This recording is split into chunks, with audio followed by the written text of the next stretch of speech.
This is the GLE450 AMG, G standing for Geladewagen, E standing as an E-Class, and L being the proverbial connective tissue. I'm Kristen for Gadget Review, and I'm going to tell you more about it right now.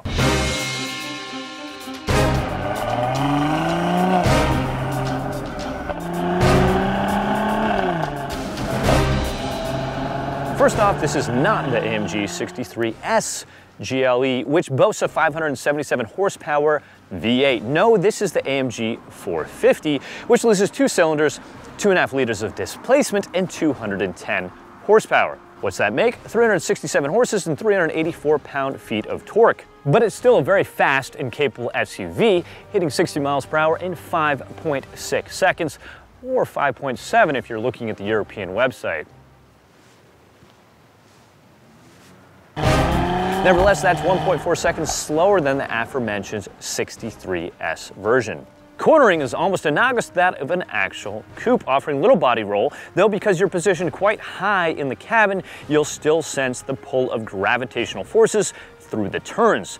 Our version includes Mercedes' active curve system, which, as the name suggests, actively negates body roll commensurate with the drive mode. Just be prepared to drop an extra $2,200 for that option. And speaking of drive modes, there are 3 main ones: Comfort, Sport, and Sport Plus. The first setting is the softest and the least aggressive in gear changes. The latter is the stiffest and holds the gears, there are 9 of them, much longer.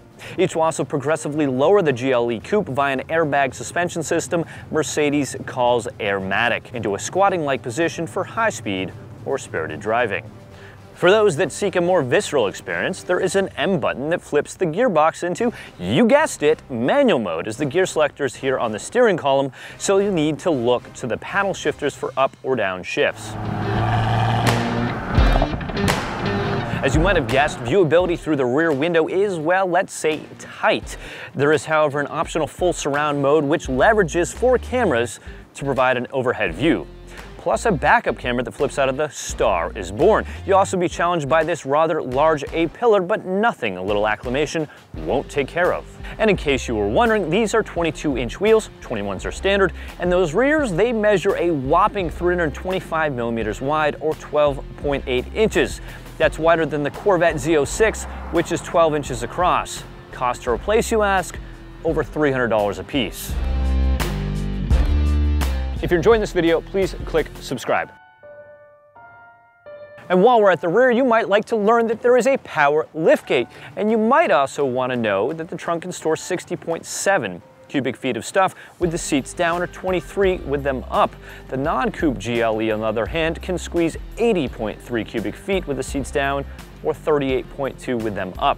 Other notable features include 4MATIC or all-wheel drive with a 40/60 front-rear torque split, adaptive headlights, optional blind spot monitoring, heated front seats with driver memory setting, ventilated or optional as are massaging seats, adaptive cruise control, active lane assist that will vibrate the steering wheel, an optional panoramic sunroof, rain-sensing windshield wipers, optional are Mercedes Magic Vision control wipers, which are an upgraded version that more precisely spray fluid to reduce obscuring your vision, if that makes sense.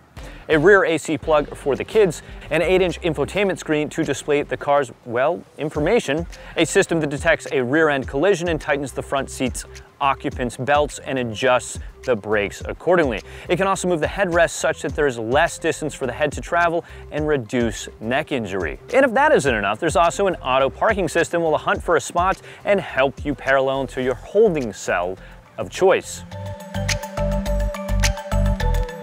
So what remains? Well, in our car was a $5,400 optional Bang & Olufsen sound system that actually sounded pretty amazing. It's finely tuned to offer a great soundstage, and it's complemented by Mercedes' command system, spelt with 1 M, that includes an 8-inch screen and jog wheel plus touchpad.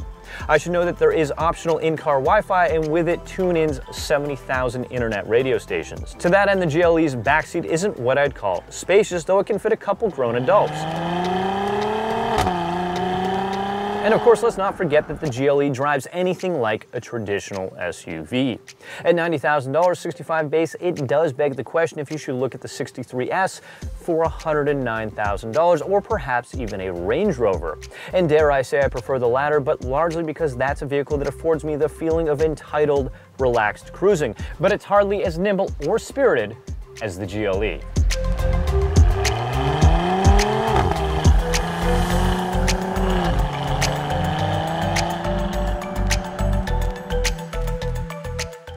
Guys, that's it. That's the 2016 GLE450 AMG. If you did enjoy this video, we do need your help. Please click subscribe, leave a comment below, and as always, thanks for watching.